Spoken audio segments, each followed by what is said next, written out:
యోబు గ్రంథం 6వ అధ్యాయంలో ఉన్న వర్తమానాన్ని పొందుకునే ప్రయత్నం చేద్దాం. ప్రభు ఈ అధ్యాయంలో నుంచి మనకు సందేశం దయచేయునుగాక. చూడండి, యోబు గ్రంథం 6వ అధ్యాయం 3వ వచనంలో ఉన్న ఒక మాట ఏంటనంటే, నా విపత్తు సముద్రముల ఇసుక కన్నా బరువుగా ఉన్నది. అనండి ఒకసారి, నా విపత్తు సముద్రముల ఇసుక కన్నా బరువుగా ఉన్నది. ఏమంటున్నాడు? నా విపత్తు సముద్రముల ఇసుక కన్నా బరువుగా ఉన్నది అన్నాడు కదా. సముద్రముల ఇసుక కన్నా అంటే అర్థం చెప్పండి. జనరల్గా మనం ఉపయోగించే పదం చెప్పండి దానికి. నా బాధ నాకు తెలుసు, చెప్పడానికి బాగానే ఉంటాయి కానీ అనుభవించేవాడికి తెలుసు అనే సందర్భంలో ఉపయోగించే పదం అన్నమాట. అంటే యోబు తను ఎదుర్కొంటున్నటువంటి ప్రతి పరిస్థితిని బట్టి, యోబు తనకున్నటువంటి ప్రతి సిచ్యువేషన్ని బట్టి, యోబు జీవితంలో ఉన్నటువంటి ప్రతి పరిస్థితిని బట్టి తను మాట్లాడుతున్న మాట ఏంటంటే, నా విపత్తు సముద్రముల ఇసుక కన్నా భారంగా ఉంది. సముద్రంలో ఇసుక ఎంత ఉంటుంది? అంతకంటే విస్తారంగా నా బాధలు ఉన్నాయని చెప్పుకుంటున్నాడు ఆయన. అయితే ఈ అధ్యాయంలో మనం గమనిస్తే తన స్నేహితుడైనటువంటి ఎలీఫజు ఎంత కృంగదీస్తున్నాడో మనం చూస్తాం. అందుకే నేను మీకు గత అధ్యాయాలు మాట్లాడుతున్నప్పుడు, గత చాప్టర్స్ మీకు తెలియజేస్తున్నప్పుడు, మనకు కనుక సువార్త స్నేహితుడు కాకపోతే, సువార్త అనే స్నేహితుడు మనకు లేకపోతే ఖచ్చితంగా విజయము సాధించుట, గెలుచుట అనేది మన వల్ల కాదు. చెప్పండి, సువార్త మనకి ఏం కాకపోతే, స్నేహితుడు కాకపోతే, సువార్త మనల్ని నడిపించేవాడు కాకపోతే, సువార్త మనకు సహాయం చేసేదిగా లేకపోతే మనం ఖచ్చితంగా ముందుకు వెళ్ళలేం. ఎందుకనంటే సువార్త మన జీవితంలో వాగ్దానాన్ని పరిచయం చేస్తుంది. సువార్త మన జీవితంలో ప్రోత్సాహము, ఆదరణ అనేది దయచేస్తుంది. అంతేగాని సువార్త మన జీవితంలో నష్టానికి ఎప్పుడు మూలముగా ఉండదు, కృంగుదలకి ఎప్పుడు మూలముగా ఉండదు. ఆమెన్. నా మాట అర్థమవుతుందని చెప్పింది. ఏం చెప్పింది చెప్పండి? సువార్త నష్టానికి, కృంగుదలకు మూలంగా ఉండదు. కాబట్టి మనం కలిగి ఉండాల్సిన అతి ప్రాముఖ్యమైన స్నేహితుడు ఎవరు నూతన సృష్టిలో అనంటే సువార్తే. సువార్త అనే సత్యమును మనం ఎంత అభ్యాసం చేస్తామో, సువార్త అనే సత్యము చేత మనం ఎంత కొనసాగించబడతామో అంత ఎక్కువగా మనము ఆదరించబడతాం, అంత ఎక్కువగా దీవించబడతాం. అర్థమైందా? ఇప్పుడు చూడండి, వాస్తవంగా సమరయ స్త్రీ ఉంది. సమరయ స్త్రీ అదే పాపంలో ఉండడానికి రీజన్ ఏంటనంటే, ఆమెను ఆదరించేవాడు ఒకడు ఆమెకి ఇంతవరకు కనబడలేదని అర్థం. ఆమె యొక్క పరిస్థితిని షేర్ చేసుకోవడానికి, ఆమె యొక్క బాధను చెప్పుకోవడానికి ఒక మనుషుడు దొరకలేదనేది సందర్భాన్ని మనం గమనిస్తాం. ఎప్పుడైతే మెస్సియా అనే ఒక వ్యక్తి యాకోబు బావి దగ్గర ఆమెతో పరిచయం అయ్యాడు, లేదా ఆమెతో మాట్లాడడం ప్రారంభించాడు, అప్పుడు ఆమె జీవితంలో ఒక ఎనలేని మార్పుకు శ్రీకారం చుట్టిందనమాట. అంటే ఎనలేని మార్పు కారణం ఏంటి అంటే, ఆమెతో మాట్లాడినటువంటి సంభాషణ, ఆమె విన్నటువంటి సంభాషణ. ఏంటనంటే, ఇది రైట్, ఇది రాంగ్ అన్న వేలో డైరెక్ట్ చేయలేదు ఆయన. నీకు తెలియని నీరు, చూడండి అక్కడ మాట, అదే అధ్యాయంలో మీకు తెలియని ఆహారం అని ఉంటుంది, మీకు తెలియని నీరు గురించి అక్కడ చెప్పబడ్డది. చూడండి ఒకసారి 4వ అధ్యాయం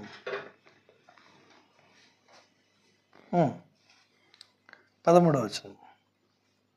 అందుకు యేసు, ఈ నీళ్లు త్రాగువాడు మరలా దప్పిగొనడు. తెలియని నీరు అన్నాడు ఒకసారి. Unknown water from the haven. అంటే తెలియని నీరు, తెలియని ఆహారము ఎప్పుడైతే ఒక వ్యక్తికి తెలియజేయబడుతుందో ఆ వ్యక్తి జీవితంలో దప్పిక తీర్చబడుతుంది. సో అంతవరకు ఆమె తనకు అనిపించిన మార్గంలో వెళ్ళింది, తనకు నచ్చిన మార్గంలో వెళ్ళింది. కానీ ఎప్పుడైతే ఒక అద్భుతమైనటువంటి నీరు, అద్భుతమైన ఆదరణ, అద్భుతమైన నడిపింపు, అద్భుతమైనటువంటి ఆలోచన ఆమెకు తెలియజేయబడిందో ఆమె బ్రతుకు మార్చబడింది. ఆమె ద్వారా అనేకుల బ్రతుకులు కూడా మార్చబడ్డాయి. అర్థమైందా? అందుకే ఒక వ్యక్తిని మనము సంధిస్తున్నప్పుడు, ఒక వ్యక్తితో మనం మాట్లాడుతున్నప్పుడు, ఒక వ్యక్తితో మనం ముచ్చటిస్తున్నప్పుడు, ఒక వ్యక్తితో మనం కలుసుకొని కూర్చున్నప్పుడు ఆ వ్యక్తి విషయంలో మనం ఆదరణ మాటలు పలకాలి తప్ప ఆ వ్యక్తి విషయంలో మనము చెడు సంభాషణకు అవకాశం ఇస్తున్నామనంటే మనం పరిశుద్ధాత్మ చేత నడిపించబడట్లేదని అర్థం. అర్థమైందా? చెప్పండి, ఏం నడిపించబడట్లేదు? పరిశుద్ధాత్మ చేత నడిపించబడట్లేదు. అందుకే ఎదుటివాడి యొక్క తప్పులను వెతికే సమాజం మధ్యలో యేసు ప్రభు ఆమెకి అన్నోన్ వాటర్ ఇవ్వడానికి వచ్చినట్టుగా ఉంది. అక్కడ జీవజలమిచ్చి నన్ను చేర్చుకుంటేవి. విన్నారా పాట? ఉందా? విన్నారు కదా పాట? జీవజలమిచ్చి నన్ను చేర్చుకుంటేవి. ఆమె పాపపు కుండను విడిచిపెట్టలేక భారంతో ఉన్నటువంటి సమయంలో ఆమెకు జీవజలం, అన్నోన్ వాటర్, అన్నోన్ ఫుడ్. మన్నా అంటే అర్థం ఏంటి? మన్నా అంటే అర్థం ఏంటి? వాట్ ఈజ్ దిస్ అన్నమాట. అంటే తెలియని ఆహారం చేత వాళ్ళని పోషించాడు.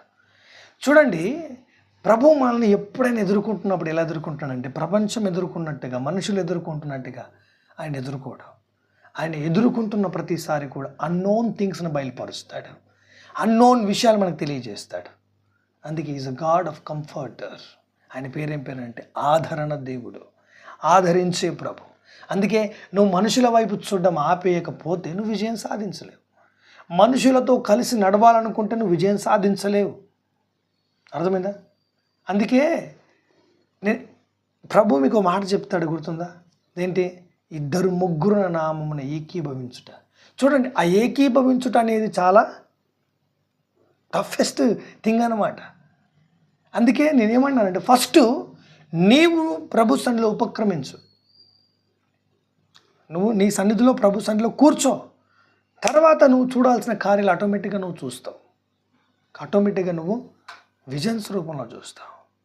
అందుకే ఈ కాలం ఎటువంటిదనంటే నువ్వు ఆదరణకు నోచుకొని కాలం, నువ్వు భయంకరముగా కృంగిపోయే కాలం, నిన్ను చాలా దౌర్జన్యంగా కుంగదీసేటటువంటి కాలంలో మనం ఉన్నాం. అయితే మనకు దేవుని మహిమ అనేది మన తల మీద ఉంది, దేవుని అభిషేకం మన తల మీద ఉంది. కాబట్టి అభిషేకానికి మనం అప్పగించుకుంటే కృంగదీసే వాళ్ళు మనకు స్పేస్లోకి విసిరివేయబడతారు. ఏమేన్? స్పేస్లోకి విసిరివేయడం అంటే అర్థం తెలుసా? స్పేస్లోకి వెళ్ళింది మళ్ళీ కిందికి రాదు. స్పేస్లోకి ఏదైనా వస్తువు వెళ్తే అది కిందికి రాదు. ఎందుకు రాదు? స్పేస్లోకి వెళ్ళిందనంటే అది గురుత్వాకర్షణ శక్తిని అధిగమించి వెళ్ళింది, భూమికి ఉన్నటువంటి శక్తిని అధిగమించి వెళ్ళింది. కాబట్టి మళ్ళీ భూమి మీదకి అది రాదు. అట్లనే నీ జీవితంలో ఉన్నటువంటి ప్రతి విధమైన ఇబ్బందికరమైన సిచ్యువేషన్ని లేదా నిన్ను కృంగదీసేవారిని ప్రభు విసిరివేస్తాడు స్పేస్లోకి. నీ యొక్క ఛాయలు జాడలో లేకుండా వాళ్ళు దూరం అవుతారు. అందుకే నువ్వు ఆదరణ ఎక్స్పెక్ట్ చేయాల్సింది, కంఫర్ట్ ఎక్స్పెక్ట్ చేయాల్సింది. అయ్యో నాకు మనుషులు ఎవరు రాకూడదు కాబట్టి రానివ్వట్లేదు ప్రభు. అర్థమైందా? గత సంవత్సరంలో మ్యాక్సిమం నేను చెప్తున్నా సెప్టెంబర్ నుంచి ఆగస్టు నుంచి డిసెంబర్ మధ్యలో నన్ను అసలు కలిసి మాట్లాడి ఆదరించి పలకరించి నా బాగోగులు క్షేమాన్ని తెలుసుకున్నాడు ఒక్కడు లేడు. అప్పుడు చాలా నేను కృంగిపోకుండా ఉంటాను, చాలా కృంగిపోయాను. కృంగిపోవడమే కాదు, నాలాంటి సెన్సిటివ్ ఫీల్ ఎలా ఉంటాడంటే డిప్రెస్ అవుతాడు. అప్పుడు నేను కలుసుకున్నటువంటి వ్యక్తులు నాకు డెస్టినీ హెల్పర్స్ అన్నమాట. వారిని కలుసుకున్నప్పుడు నాకు చెప్పిన మాట ఏంటంటే, నీవు విశాలమైనటువంటి ఈ లోకంలో నుంచి ఏది ఎక్స్పెక్ట్ చేస్తున్నావు అది నీకు దొరకదు. అందుకే నీ ఫీలింగ్స్ని బట్టి, నీ ఇమోషన్స్ని బట్టి నడిపించబడడం బంద్ చేసి విశ్వాస మూలమైన దాన్ని వెంబడించు అన్నాడు. ఏమన్నాడు ఆయన? విశ్వాస మూలంగా జీవించడం ప్రారంభించు. ఓకే, ఈరోజు ఒక బిగ్ పర్సన్కి నేను నచ్చలేదంటే మీకు నచ్చకూడదని ఏమైనా ఉందా? వాళ్ళకు నచ్చలేదు కాబట్టి నాకు నచ్చద్దని మీరు అనకూడదు. అది వాళ్ళ ఫీలింగ్, అది వాళ్ళ ఎమోషన్. మీకెందుకు నచ్చాలి? మీ ఫీలింగ్ని బట్టి, మీ ఎమోషన్ని బట్టి కాదు, మేము నడిపిస్తున్న విధానాన్ని బట్టి నీకు నచ్చాలి, అంతే. అందుకే నేను చెప్తున్నాను, మీరు నడిపించబడుతున్నది ఎమోషన్స్ చేత అయితే, ఫీలింగ్స్ చేత అయితే మీరు ఖచ్చితంగా విశ్వాసం మూలంగా కొనసాగట్లేదు.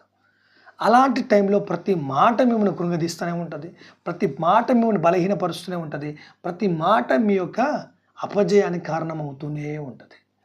అర్థమైందా నేను చెప్పింది? సో మీరు మనుషుల అభిప్రాయాల చేత అస్సలు నడిపించబడద్దు. మనుషుల యొక్క ఆలోచనల్ని కౌంట్లోకి తీసుకోవద్దు.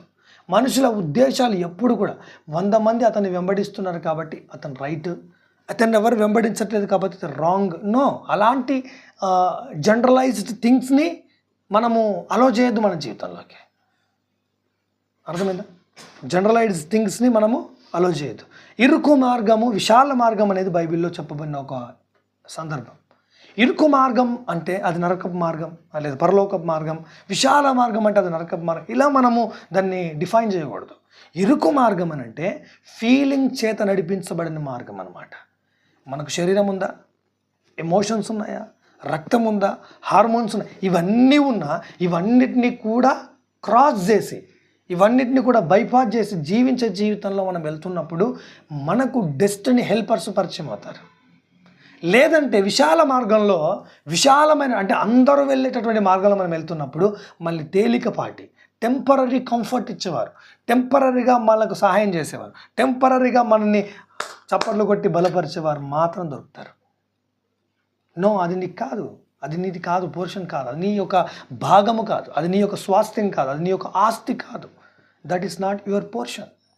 నీ పోర్షన్ ఏంటి, నీ భాగం ఏంటి అని అంటే మనోహరమైన స్థలములలో నాకు పాలు దొరికెను అంటాడు దావీదు భక్తుడు. మనోహరమైన స్థలం ఏది అని అంటే నిన్ను విశ్వాసముతో బలపరిచి విశ్వాసం మూలంగా కొనసాగించే కాలం అన్నమాట. అందుకే నన్ను బాధ పెట్టే వారి విషయాన్ని గురించి ఇక్కడ మాట్లాడాను. ఎందుకు నన్ను బాధ పెట్టే వారి గురించి ఇక్కడ మాట్లాడకూడదు అని అంటే ఇది వారిని గూర్చి మాట్లాడే స్థలం కాదు, ఇది క్రీస్తును గూర్చి మాట్లాడే స్థలం. ఓకే, వారు నన్ను బాధించవచ్చు, వారు నన్ను భయపెట్టచ్చు, బాధ పెట్టచ్చు, కానీ వారు నన్ను బాధ పెట్టినా భయపెట్టినా నేను వారి యొక్క బాధను, వారి యొక్క మాటల్ని కౌంట్లోకి తీసుకొని వెళ్తున్నానంటే ఇక నేను చెప్పే ప్రసంగానికి ఆత్మ సహాయకుడుగా ఉండడు, నా ఫీలింగ్సే సహాయం చేస్తాయి. అర్థమైందా? అందుకే క్రైస్తవులు ట్రాన్స్లో బతుకుతున్నారంట. నేను చాలాసార్లు ఎలా బతుకుతున్నారన్న ట్రాన్స్ అంటే ఏంటి? ఒక మిథ్య. ఇదేమో ఇది ఆత్మనే కావచ్చు, ఇది దేవుడే కావచ్చు అనుకుంటున్నాను. నో, నేను అలా ఎందుకు ఒప్పుకుంటాను? ఒప్పుకోకూడదు. ఒక వ్యక్తి విశ్వాసమూలంగా నడుస్తున్నాడు అని అంటే దట్ ఈస్ ద గాడ్, అదే దేవుడు. అతని పక్షంగా దేవుడు ఉన్నాడని అర్థం. అతను నడిపిస్తున్నవాడు దేవుడు. అంతేగాని ప్రతి సమస్యని కూడా మనుషులు ఆలోచించినట్టుగానే మనం ఆలోచిస్తున్నంత కాలం మనము దేవుని యొక్క నడిపింపులో లేనట్టు అర్థం. ఓకే, అర్థమైంది నేను చెప్పింది? అందుకే ప్రతిసారి కూడా దాదాపు నేను ఎవరిని ఎందుకు పోగొట్టుకున్నానంటే ఆ వ్యక్తిలో కార్యం చేయాల్సింది నేను కాదు, ఆ వ్యక్తి చెప్తే వినాల్సింది నేను చెప్తే వినాలి కాదు. ఆ వ్యక్తి దేవుని నడిపింపుకు లోబడతాడు. ఎప్పుడు నేను అప్పగించేస్తాను, ప్రభా ఆ వ్యక్తి దేవుని మాట వింటలేదు, టేక్ కేర్ ఆఫ్ హిమ్ అంటాను. అతని విషయమే జాగ్రత్త పడు, అతని విషయమే నువ్వు చర్య తీసుకో అంటాను నేను. సో అతని విషయమే చర్య తీసుకోవాలనుకున్నప్పుడు అతన్ని ఆదరించి బాగు చేయాలన్నా, దెబ్బేసి బాగు చేయాలన్నా, లేకపోతే సరి చేయాలనేది ఎలా చేయాలనేది ఎవరు చూసుకుంటారు? పరిశుద్ధాత్ముడు చూసుకుంటాడు కదా. అలా ఆ సాత్వికమైనటువంటి ప్రత్యక్షత, ఆ సాత్వికమైన నడిపింపుతో కాకుండా, క్రీస్తు నియమాన్ని బట్టి కాకుండా, యోబు యొద్దకు వచ్చి తన స్నేహితులు మాట్లాడినట్టుగా నువ్వు ఏదో తప్పు చేసావు కాబట్టి, ఏదో పొరపాటు చేసావు కాబట్టి అంటే సమరయ స్త్రీ ఇంకా పాపంలోనే ఉంటుంది అలా చేస్తే. ఓకే, అర్థమైందా?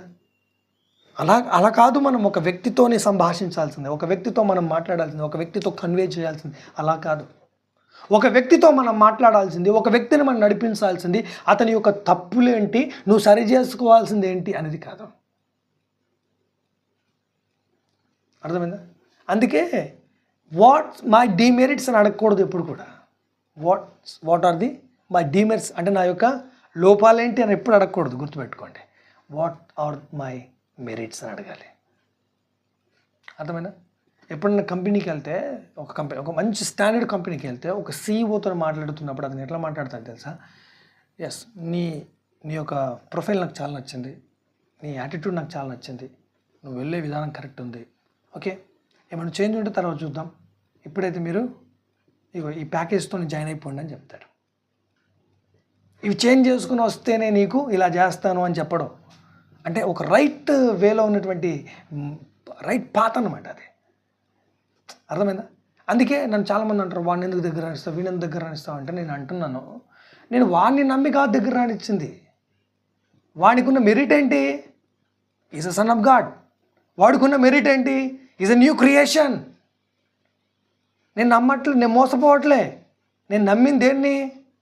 న్యూ క్రియేషన్ని. నేను నమ్మిన దేన్ని? Is a child of God. ఆయన దేవుని సృష్టి, దేవుని బిడ్డ అని నమ్ముతున్నా. అంతే. అంతకు మించి నేను మోసపోతున్నాను మీరు ఎలా అనుకుంటారు? ఓకే, అతని ప్రవర్తన సరిగ్గా లేదు, అతని ఆలోచన సరిగ్గా లేదు, అతని ఉద్దేశాలు సరిగ్గా లేవు, అవి నాకు కూడా తెలుసు. సో అతను నేను వదిలేస్తే అతను ఇంకా లోకంలో ఎవరికి చిక్కుతాడు?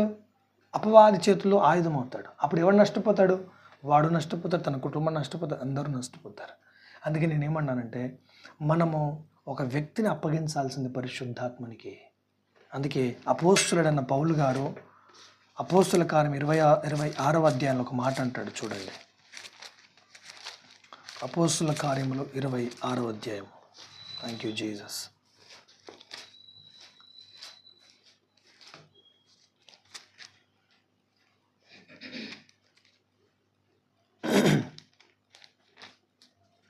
ఒక్క నిమిషం. 20వ అధ్యాయము 32వ వచనం చూడండి. 20వ అధ్యాయము 32వ వచనం చూడండి. ఆయన కృపావాక్యమునకు మిమ్మల్ని అప్పగించుచున్నాను. ఇప్పుడు దేవునికిని చూడండి. ఇప్పుడు నేను దేవునికిని ఆయన కృపావాక్యమునకు మిమ్మను అప్పగించుచున్నాను. ఆయన మీకు క్షేమాభివృద్ధి కలగజేయుటకు, పరిశుద్ధపరచబడిన వారందరిలో స్వాస్థ్యం అనుగ్రహించుటకు శక్తిమంతుడు. ఎవరు శక్తిమంతుడు? జెర్మియా శక్తిమంతుడు అని లేదు వాక్యంలో. ఆయన శక్తిమంతుడు. కాబట్టి నేను దేనికి అప్పగిస్తున్నాను? మిమ్మల్ని కృపావాక్యానికి అప్పగిస్తున్నాను.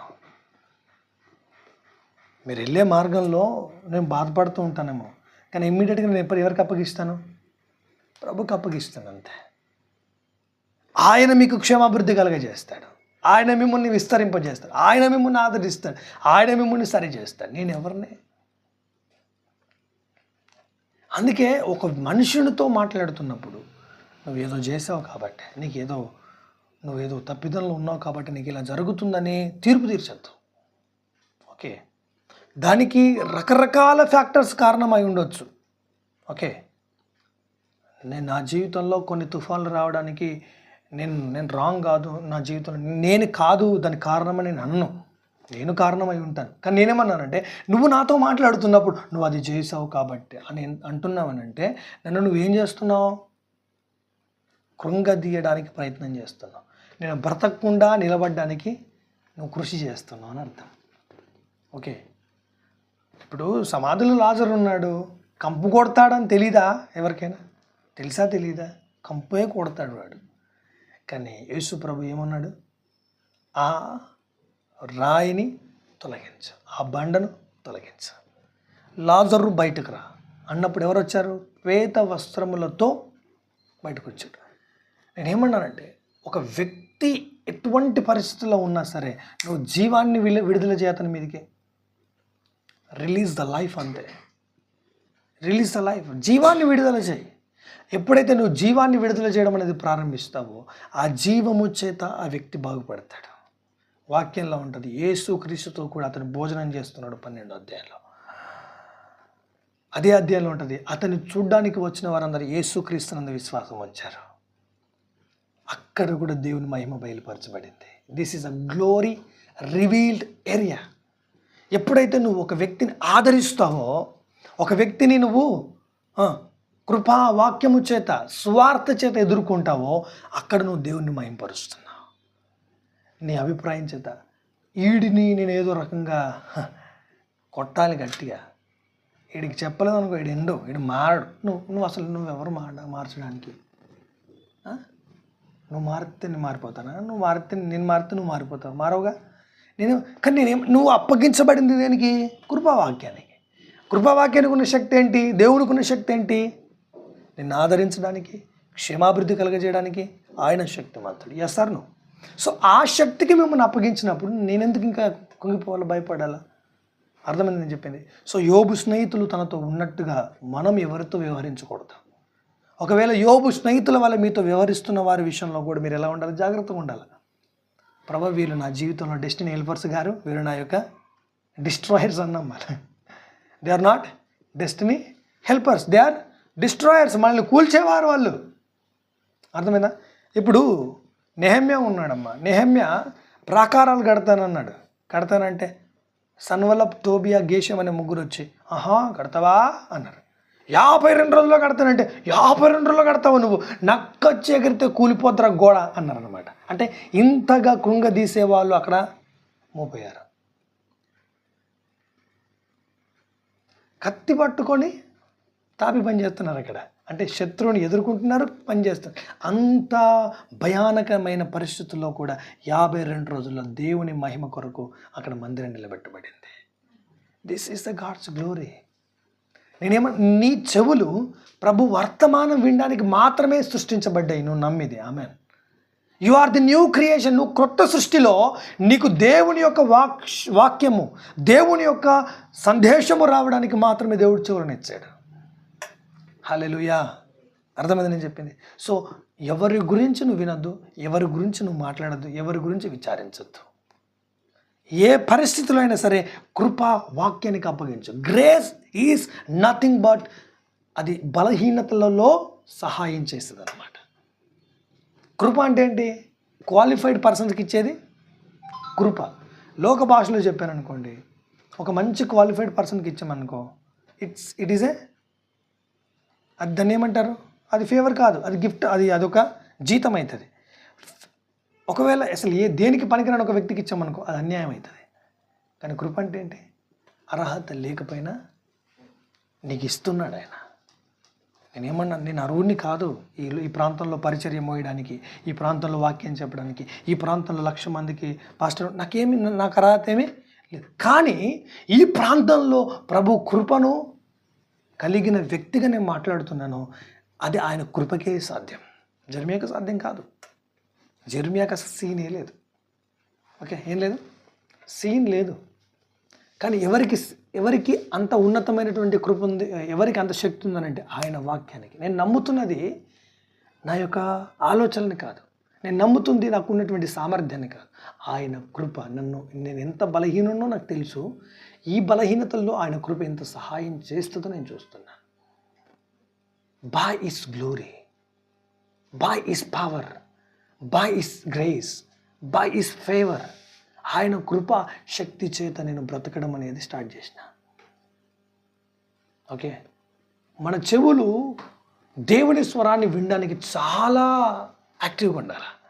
మనుషుల యొక్క స్వరాన్ని వినడానికి ఏమన్నావు అనాలా, ఏమనాలా? ఏదో చెప్పావు ఇంతకుముందు, వద్దులే మళ్ళీ ఏం చెప్పాలంటారు వాళ్ళు. నువ్వు వింటే చెప్తారు, వినలేదనుకో ఏమంటారు వాళ్ళు? వీడికి ఇంట్రెస్ట్ లేదు లేరా అని చెప్పి వదిలేస్తారు. అది నీకు యాటిట్యూడ్ ఉండాలి. నీ యాటిట్యూడ్ అది. This is a faith attitude. ఒక వ్యక్తి నీకు మంచి విషయాలు చెప్తున్నాడు అనుకో, నువ్వేం చేయాలంటే చాలా పెద్ద చెవులు చేసుకొని విను, తప్పలేదు. ఏదో సోదంతా చెప్తున్నాడు అనుకో, మొత్తం విన్నావు కానీ ఏదో అన్నావు అర్థం కాలే, మళ్ళీ చెప్పు అంటే అప్పుడు అక్కడికి ఆపేస్తారు వాళ్ళు. నేనేమన్నానంటే, ప్రభువు నిన్ను ఎంత ప్రేమిస్తున్నాడో తెలుసుకునే దాంట్లో నువ్వు బిజీ అయిపోవాలి తప్ప మనుషులు నీ గురించి ఎంత మంచి. నాకు అర్థం, నేను ఒకటి నేర్చుకున్నా, మనం మనుషులని ప్లీజ్ చేయడం, మనుషులను సంతోషపెట్టడం మనం చేయాలి. నేను స్కూల్లో పనిచేస్తున్నా కదా, స్కూల్లో పనిచేసేటప్పుడు ఎవరికి వెళ్తే ఏమనుకుంటాడు అని చెప్పేసి కొన్ని రోజులు తర్వాత అర్థం, ఎవరిని నేను సాటిస్ఫై చేయాలా, ఎవరిని నేను సంతోషపెట్టాలా? సంతోషపెడితే నాకేమొస్తుంది? బాజాబ్తా డ్యూటీ చేయాలా, గట్టిగా డ్యూటీ చేయాలా, పరిచర్య చేయాలా, అన్ని. ఇది మనకి నాకు ఇచ్చింది ఏదైనా ఎవరు ఇచ్చిందని నేను నమ్ముతున్నాను నేను. మరి దేవుడు ఇచ్చిన దాన్ని, దేవుడు ఇచ్చిందని నేను ఒప్పుకోవడానికి ఎందుకు నాకు అభ్యంతరం మనుషుల దగ్గర? సో నేను అవన్నీ ఇలా ఉండడం మానేసా. అప్పుడు చాలా సంతోషంగా ఉంటుంది అన్నమాట. మనుషులను ప్లీజ్ చేయడం, మనుషులను సంతోషపెట్టాలి, మనుషులకు నచ్చాలి, మనుషులను ఏదో రకంగా సాటిస్ఫై చేయాలనే ఆలోచనలే మనకు అవసరం లేదు. వాడేమనుకుంటాడు, వీడేమనుకుంటాడు. ఈ అభిప్రాయాల చేత మనం ఏమవుతున్నాం అంటే ఒక బౌండరీలో బతుకుతున్నాం. అంటే ఎక్స్పెక్ట్ చేయడానికి, ముందుకెళ్ళడానికి అసలు ఏమీ లేదనమాట. ఇది చేస్తే వాడు నీకు వచ్చి నువ్వు కష్టంలో ఉన్నప్పుడు, నువ్వు ఏడ్చుకుంటున్నప్పుడు, అన్న మంచిగా ఉన్నావు, అసలు పరిస్థితి ఏందని అడగడుగా. మరి అడగనప్పుడు నువ్వు అప్పగించుకోవాల్సింది దేనికి? సువార్త కదా. నీకు దేవుడు ఒక వాగ్దానం ఇస్తే, ప్రామిస్ ఇస్తే, ఆ ప్రామిస్ని పట్టుకుని ముందుకెళ్తే ఒక దారి దొరికింది, ఆ దారి గుండా వెళ్తే ఇంకో దారి దొరికింది, ఆ దారి గుండా వెళ్తే ఇంకో దారి దొరికింది. ఇది కదా నువ్వు చెప్పాల్సింది. ప్రతి ఒక బౌండరీ గీసేసుకొని ఇక్కడే ఉంటాను, ఇదే నాకు, ఇదే నాకు, ఇదే నాకు. నో, నువ్వు మనుషులను సంతోషపెట్టే ప్రయత్నాలు ఏవి చేయమాక. ఓకే, గర్ల్ ఫ్రెండ్ను సంతోషపెట్టిన సోదంతా చెప్పినట్టు ఏ సోది నువ్వు చెప్పద్దు. వాట్ దేవుడు నీకు ఏం చేశాడో అది చేస్తూ ముందుకెళ్ళంతే. నీ జీవితంలో నువ్వు అనుభవించే ప్రయోజనకరమైన ప్రతి దాన్ని కూడా ప్రభుని బట్టి స్తుతిస్తూ ఉండంతే. నేను చెప్తున్నా, వాట్ ఐ యామ్ నౌ, ఇప్పుడు నేనేమై ఉన్నానో ఖచ్చితంగా ఇది కృపనే. నా శక్తిని శూన్యపరిచి, నా సామర్థ్యాన్ని శూన్యపరిచి ప్రభు తన యొక్క మహిమను బయటకు తీసుకురావడం ప్రారంభించాడు.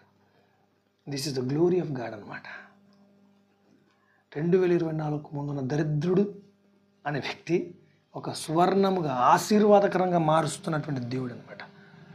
అర్థమైంది? అంతకుముందు నా పరిస్థితి నాకు అనవసరం, గతం నాకు అనవసరం. అట్లా అని చెప్పి అప్పటి దాన్ని బట్టి ఇప్పుడు నేను జడ్జి చేయట్లేదు. అప్పుడు నాకు జ్ఞానం లేదు, ఇప్పుడు జ్ఞానం వచ్చింది కాబట్టి అప్పుడు అట్లా లేదు. నేను జడ్జి చేయదలుచుకోలేదు. అప్పుడు తెలివి లేక జరిగిన దాన్ని బట్టి ఇప్పుడు తెలివి ఉండి పెద్ద ఏదో ఇప్పుడు మంచోని అప్పుడు చెట్టు, ఇది వద్దు. No more judgements. జరిగింది వదిలేద్దాం. గతం is gone, past is gone, present is going. So on going సిచ్యువేషన్లో మనం ఉన్నాం కాబట్టి, ఆన్ గోయింగ్ ఫ్యూచర్లో మనం ఉన్నాం కాబట్టి, ఈ ఫ్యూచర్లో ప్రభు మనకు ఎటువంటి డెస్టినీ హెల్పర్స్ని ఇస్తారు? నేను చెప్తాను, డెస్టినీ హెల్పర్స్ అంటే ఎవరు అని అంటే, నీకు అనిపించింది చేసేసి నేను ఇలా చేసినది కరెక్ట్ అని అడగడం కాదు. ఓకే, ఈ దేవుడిదే అనుకోవద్దు మీరు ఏదన్నా. దేవుని పేరేట వచ్చేటోళ్ళు ఉంటారండి. నువ్వు ఎందుకు దేవుడు అని నమ్ముతున్నావు? ఫస్ట్ నువ్వు దేవుడిదని ఎందుకు నమ్ముతున్నావు? ఇప్పుడు ఒక రకంగా ఉంటుంది, క్రైస్తవులందరూ ఐక్యత వర్ధిల్లాలి. దేనికి వర్ధిల్లాలి? దేనికి వర్ధిల్లాలి? మన పార్లమెంట్లో సీఎం, నేనేమన్నానంటే, ఏ అధికారాన్ని కూడా కోరుకోలేదు యోసేపు. దేవుడు తన ప్రజల్ని ఒక్కొక్క స్థానంలో ఒక్కొక్క పొజిషన్ నిలబెట్టుకుంటూ వస్తాడు. ఫస్ట్ నువ్వేం చేయాలి? ప్లీజ్ గాడ్, దేవుని నువ్వేం చేయాలా? సంతోషపెట్టు. మనుషులకు చేసినట్టు కాకుండా ప్రభువుకు చేసినట్టు చేయి. ఆటోమేటిక్గా ప్రజలందరూ అదే రూట్లో వెళ్ళారనుకో, అప్పుడు ఐక్యత అనేది నువ్వు కోరుకోవడం వల్ల కాదు, కలుగుతుంది అంతే. అపోస్తల కార్యంలో మనందరం ఐక్యత కలిగి ఉండాలా ప్రియులారా అనే ప్రసంగాలు లేవు. సమిష్టి అనే అనుభవం ఉంది అక్కడ. అది ఎలా సాధ్యమైంది అంటే ఆత్మ సహాయం చేత. అందుకే సంఘములోనికి పరిశుద్ధాత్మ యొక్క నడిపింపు రావాలా. మనుషులను సంతోషపెట్టాలి. రాజకీయం అంటేనే మనుషులను సంతోషపెట్టడం కదా. సో రాజకీయం చేయడం ఆపేసి ఖచ్చితంగా ప్రభు పాదాలు పట్టుకున్న రోజున ప్రపంచాలు తలక్రిందులు అవుతాయి. భూలోకాన్ని తలక్రిందులు చేసి ఎవరు కూడా ఒక టాప్ మోస్ట్ పొజిషన్లో లేరు. అప్పుడు వేరు, ఇప్పుడు వేరు. నేనేమంటున్నా, అప్పటికంటే ఇప్పుడే మంచిగా ఉంది. ఇప్పుడు ప్రజాస్వామ్యం ఉంది, అప్పుడు లేదు ప్రజాస్వామ్యం. అప్పుడు కింగ్షిప్స్ ఉంది కదా, అప్పుడు అంత రాజరికం ఉంది. ఆ రాజరికంలో రాజు చెప్పింది ఫైనల్ కదా. మొర్దుకై లాంటి వాడు కూడా తన ప్రజల్ని కాపాడుకోవడానికి ప్రభు సహాయం చేస్తే ఈ రోజుల్లో కూడా అది సాధ్యమే. ప్రపంచంలో టాప్ మోస్ట్ జ్ఞానవంతుడు కూడా ఒక ప్రపంచ నాయకుడు అయినా కూడా పెద్ద భయపడక్కర్లేదు. ఎందుకనంటే నమ్ముతున్నది మనం పరిశుద్ధాత్మని కాబట్టి. నేను అంటున్నాను, మీ జీవితాలలో మీరు చూడాలనుకున్న ప్రతి మేలు వెనకాల పరిశుద్ధాత్ముడే పనిచేయాలి, మనుషులు కాదు. అందుకే మీరు మనుషులను సంతోషపెట్టడం ఆపేసి, మనుషుల అభిప్రాయాలను కౌంట్లోకి తీసుకోవడం ఆపేసి, మనుషులు ఏమనుకుంటున్నారనేది విచారించడం ఆపేసి, నేను నా ప్రభువుతో నడుస్తున్న ఈ మార్గంలో నాకు ప్రభు ఎంతో సహాయకుడు. గత ఆగస్టులో నాకు ఎంత సహాయం చేశాడు, దేవునికి స్తోత్రం. గత సెప్టెంబర్లో ఎంత సహాయం చేశాడు. ఇప్పుడు రాబోతున్నటువంటిది ఏంటది? అక్టోబర్లో దేవుడు ఇంకెంత సహాయం చేయబోతున్నాడు. దీన్ని విచారిద్దాం. నేనేమన్నాను, మనుషులను మన దగ్గర నడిపించే దేవుడు, మనుషుల దగ్గరికి మనం అక్కర్లేదు. ప్రామిస్ చెప్తున్నా, గుర్తుపెట్టుకోండి, జనములు నీ వెలుగుకు వస్తారు. నీ మీద దేవుని మహిమ నిలబడడం ప్రారంభిస్తే, దేవుని మహిమకు నీ మీద ఉన్న మహిమను చూడడానికి ప్రజలను దేవుడు నడిపిస్తాడు. అందుకే దేవుని మహిమ పరిచయ అనుభవంలో, దేవుణ్ణి సంతోషపెట్టే మార్గంలో నువ్వు ముందుకెళ్ళంతే. ఇది దేన్ని బట్టి వచ్చిందని వారు అనుకుంటారు, ఇది ఇందుకే వచ్చిందని వాళ్ళు జడ్జిమెంట్ చేస్తారు. ఇది ఎందుకు వచ్చిందని నువ్వు అనుకోకు, ఇది ఇలా జరిగిందని నువ్వు విచారించకు. ఇప్పటికీ దేవుడు నా పక్షంగా ఉన్నాడు అని ఆలోచించి ముందుకెళ్ళు. స్వార్థను బట్టి ఆలోచిస్తూ ముందుకెళ్ళు, స్వార్థను గూర్చి ఆలోచిస్తూ ముందుకెళ్ళు. నీ జీవితంలో తిరుగు ఉండదు అంతే. హల్లెలూయా. నేను చెప్పింది ఈరోజు మీకు అర్థమైన వాక్యం. సో ఎవరిని ప్లీజ్ చేయొద్దు మనం. మనుషులని అంటే మనుషులను సంతోషపెట్టద్దు. ఇది మన సందేశం ఈరోజు. ఓకే, మనుషులను సంతోషపెట్టినంత కాలం సమరయ స్త్రీ ఎక్కడ ఉంది? అక్కడే ఉంది. మధ్యాహ్నమే ఆమెకు నీళ్ళు తోడుకునే అవకాశం దొరికింది, కానీ ఆమె జీవితంలో దప్పిక లేని అనుభవానికి ప్రభు నడిపించాడు. అర్థమైందా? అనేకుల దప్పికను తీర్చే విధంగా నడిపించాడు. నువ్వు మనుషులను సంతోషపెట్టడం ఆపేస్తే నీ జీవితంలో నింపడం ప్రారంభిస్తాడు దేవుడు. ఎవరిని నింపుతాడు? మనల్ని నింపడం ఆయన ప్రారంభిస్తే మనము పొరులుతాం, మనం అనేకుల సంతోషానికి కారణమవుతాం. నేను నమ్ముతున్నాను ఈ 2-3 మంత్స్ ఉన్నాయి అంతే. ఇంకా ఈ 3 మంత్స్లో మనం చాలా నింపబడబోతున్నాం. ఉన్నదంతా మనది, పొర్లి పారేదంతా కూడా అనేకులకు పంచిపెట్టడానికి దేవుడు ఇస్తాడు మనకు. అటువంటి కృప దేవుడు మీ అందరికి దయచేయండి గాక. Let us pray. దయగలిగిన తండ్రి మీకు స్తోత్రాలు. యోబు తన స్నేహితుల మధ్యలో ఎంత నలిగిపోతున్నాడు, ఎంత తండ్రి ఒక హృదయ విదారకమైన పరిస్థితుల మధ్యలో ఉన్నాడో మేము విన్నాం. అయితే నీవు మమ్మల్ని ఎంత ప్రేమిస్తున్నావో, స్వార్థ అనే స్నేహితుని మాకు దయచేసి, స్వార్థ అనే సత్యమును మాకు దయచేసి, పరిశుద్ధాత్మ చేత మమ్మల్ని నడిపిస్తున్నావు. మనుషులు చెప్పే మాటలు, ఆలోచన, ఉద్దేశాలు, అభిప్రాయాలు కాదు మాకు, నీ ఆత్మ కార్యాలే మాకు మా జీవితంలో మాకు కావాల్సినటువంటి అంశాలు. కాబట్టి మనుషులను మేము సంతోషపెట్టడం కంటే పరిశుద్ధాత్మ చేత నడిపించబడడం ద్వారా జరిగే కార్యాల గురించి మాకు తెలియజేశావు. ఇటువంటి అద్భుతమైన కార్యాలకు మమ్మల్ని వారసులుగా చేసి, ఇటువంటి అద్భుతమైనటువంటి నడిపింపుకు మమ్మల్ని వారసులుగా చేసి, నీ ప్రభావం చేత కొనసాగిస్తున్నందుకు స్తుతిస్తూ, ఈ మాసంలో ఆయన ఇంకా 2 దినాలు ఉన్నాయి. ఇంకా మేము గొప్ప కార్యాలు చూడబోతున్నాం. ఇంకా అక్టోబర్, నవంబర్, డిసెంబర్లో మేము పొర్లి పారబోతున్నాం. అనేకుల ప్రయోజనం కొరకే మమ్మల్ని మీరు వాడుకుంటున్నందుకు స్తుతిస్తూ, మా రక్షణకర్త మా ప్రియుడైన యేసు ప్రభువు నామమున స్తుతించి ముందుకు కొనసాగుతున్నాం తండ్రి. ఆమేన్. హల్లెలూయా. హల్లెలూయా.